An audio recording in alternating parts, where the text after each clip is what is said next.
یہ زندگی میں وہ ٹائم ہوتا ہے، اور پردیس میں رہنے والا اپنی زندگی دے کر پیسہ کماتا ہے، اور جب پیسہ آ جاتا ہے زندگی نہیں رہتی۔ آپ کے ماں باپ نہیں رہتے، آپ کے بچوں کا بچپن نہیں رہتا، آپ کی بیوی بوڑھی ہو جاتی ہے، آپ کے دوست یار آپ سے جدا ہو جاتے ہیں، آپ اپنا علاقہ، خوشی غمی سب چیزوں سے دور ہو جاتے ہیں۔ آپ کی زندگی صرف ایک پیسہ کمانے والی مشین، بلکہ اے ٹی ایم مشین بن کے رہ جاتی ہے۔ آپ مہینے کے مہینے اس سے پیسے نکالتے ہیں اور گھر بھیج دیتے ہیں، یہ آپ کی زندگی ہے۔ پردیسی بندہ جب ایک دو سال بعد گھر واپس جاتا ہے تو اسے سب کی شکلیں تبدیل ملتی ہیں، بچے بڑے ہو گئے ہوتے ہیں، جو جوان ہیں وہ بوڑھے ہو گئے ہوتے ہیں، اور اس سے بڑا ظلم کیا ہوگا کہ وہ جب واپس آتا ہے ملک سے، آتے ٹائم گھر والوں کو کہتا ہے اچھا میں چلتا ہوں، 2 سال بعد فلاں مہینے میں آؤں گا۔ اس سے بڑی زیادتی اور کیا ہو سکتی ہے؟ اتنا مجبور ہے کہ 2 سال بعد اس کو آنا ہے، وہ اپنی مرضی سے جا بھی نہیں سکتا۔ اچھا، جب ہم پردیسی چھٹی جاتے ہیں تو گھر والے بھی مہمان کی طرح ٹریٹ کرتے ہیں، آپ کی صحیح غلط ہر بات مانتے ہیں کہ 10-15 دن کے لیے آیا ہے، جو کہتا ہے سن لو، اور دوسرا پیسے بھی تو دیتا ہے۔ میں نے بہت سارے پردیسی لوگوں سے ڈسکس کی ہے، جب وہ 30-35 سال گزارنے کے بعد ملک واپس لوٹتے ہیں تو ان کے بچے بھی ان کی عزت نہیں کرتے ہیں، کیونکہ انہیں آپ کی عادت نہیں ہوتی ہے۔ وہ کچھ دن بعد کہنے لگے کہ ابا باہر ہی ٹھیک تھا، ہر وقت روکتا ہے ٹوکتا ہے، یہ نہ کرو وہ نہ کرو، بیوی بھی اب اتنی عزت نہیں کرے گی کیونکہ آپ بوڑھے ہو چکے ہیں اور پیسے بھی نہیں کماتے۔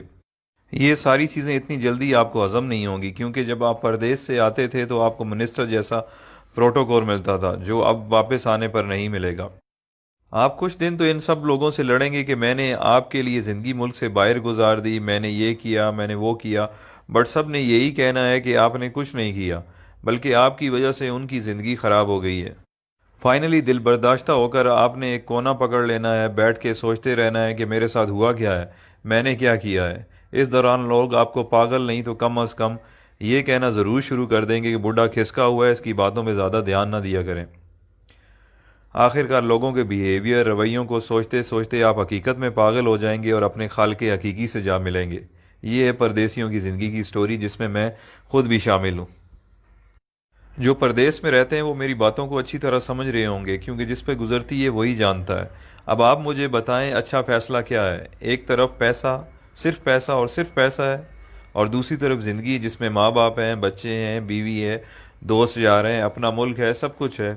اللہ تعالیٰ نے ہمیں اتنے عظیم لیڈرز دیے تھے جن کی وجہ سے ہمیں اپنا ملک مل گیا، بٹ اس کے بعد بدقسمتی سے ہمیں اتنے بے ضمیر لیڈرز ملے ہیں کہ ہم اس ملک میں رہ نہیں سکتے، ہمیں کام کے لیے، روزگار کے لیے ملک سے باہر آنا پڑتا ہے، جبکہ ہمارا ملک وسائل سے مالا مال ہے، بٹ ہم پاگلوں کی طرح جیے فلاں بس نعرے لگانے کے قابل ہیں، اور یہی ہماری اوقات ہے۔ جس دن کرپٹ لیڈرز کو آپ نے جوتے مارنا شروع کر دی، اس دن آپ کو کمانے کے لیے ملک سے باہر نہیں آنا پڑے گا۔ یہ کرپٹ لیڈرز اپنی اولاد کی غیر موجودگی میں علاج تک نہیں کرواتے، اور ایمانداری سے پردیس میں ایک محنت مزدوری کرنے والا غریب انسان اپنے ماں باپ کے جنازے پہ نہیں پہنچ سکتا۔ آپ کبھی تجربے کے طور پر 1 گھنٹہ انٹرنیشنل ایئرپورٹ پر ارائیول اور ڈپارچر میں گزار لیں، آپ لوگوں کو اندازہ ہو جائے گا کہ پردیس میں رہنے والے اور ان کے گھر والے کس تکلیف سے گزر رہے ہیں۔ یہ ساری باتیں کرنے کا مقصد ہرگز یہ نہیں ہے کہ میرے پردیسی بھائی آج ہی نوکری چھوڑ دیں اور اپنے ملک واپس چلے جائیں۔